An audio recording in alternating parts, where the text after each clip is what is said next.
एक बार एक व्यक्ति अपने जीवन से बहुत दुखी था। उसके जीवन में कई समस्याएं थीं। वह अपने परिवार का सही तरीके से ध्यान नहीं रख पा रहा था और कई बार तो उसे जीवन नष्ट कर देने के ख्याल भी आने लगे थे। वह किसी उपाय की तलाश में था।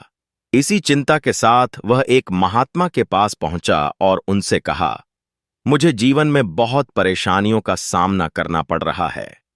मैं अपने परिवार की देखभाल भी सही ढंग से नहीं कर पा रहा हूं। मेरा बुरा वक्त चल रहा है। कृपया मुझे आसान उपाय बताएं जिससे मैं इस दुख से बाहर निकल सकूं। महात्मा ने उसे ध्यान से सुना और मुस्कुराते हुए बोले, मैं तुम्हें एक उपाय बताऊंगा, लेकिन पहले तुम्हें एक छोटा सा काम करना होगा।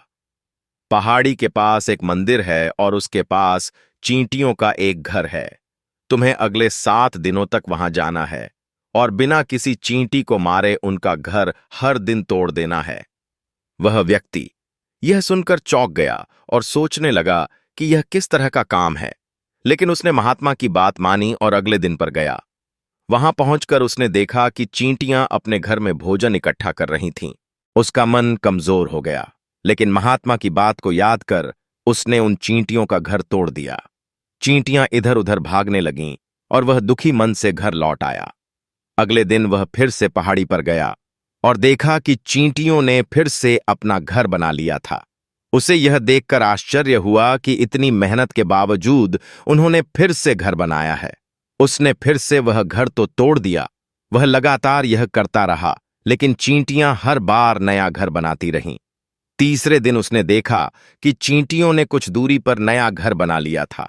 इस बार उसने गुस्से में आकर उनका घर तोड़ते वक्त कुछ चींटियों को कुचल दिया।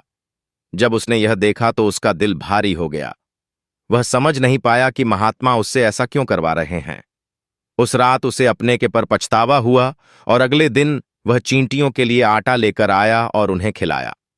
7वें दिन वह महात्मा के पास पहुंचा और बोला, महात्मा जी, मैंने चींटियों का घर कई बार तोड़ा, लेकिन अंत में मैं खुद को रोक नहीं पाया।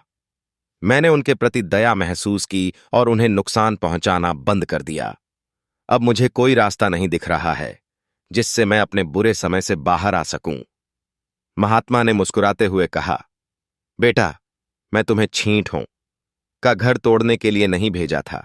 मैं चाहता था कि तुम उनसे कुछ सीखो। पहली बात, तुमने देखा कि चींटियों ने हर बार अपना घर तोड़ा जाने के बाद भी हार नहीं मानी। हर बार वे अपना नया घर बनाती रहीं। यही जीवन का सबसे बड़ा सबक है। चाहे जितनी भी बार तुम्हारा जीवन कठिनाई से भरे, तुम कभी हार मत मानो, बार बार प्रयास करो, क्योंकि जब तक तुम हार नहीं मानते, तुम वास्तव में हारते नहीं हो। उन्होंने आगे कहा, दूसरी सीख यह है कि जब बुरा समय आता है तो हमें लगता है कि यह समय कभी नहीं जाएगा, लेकिन यह समय भी एक दिन गुजर जाएगा। जीवन में धैर्य और निरंतर प्रयास ही सफलता का मूल मंत्र है। तुमने चींटियों से यह सीख लिया है कि चाहे कितनी भी कठिनाइयां आए, हमें हमेशा आगे बढ़ते रहना चाहिए। महात्मा की बातें सुनकर वह व्यक्ति समझ गया कि जीवन में कठिनाइयों का सामना करना ही सफलता का रास्ता है। उसने महात्मा से विदा ली और अपने जीवन को नए उत्साह और आत्मविश्वास के साथ जीने का संकल्प किया। अगर यह कहानी आपको प्रेरित करती है तो इस वीडियो को लाइक और शेयर करें। धन्यवाद।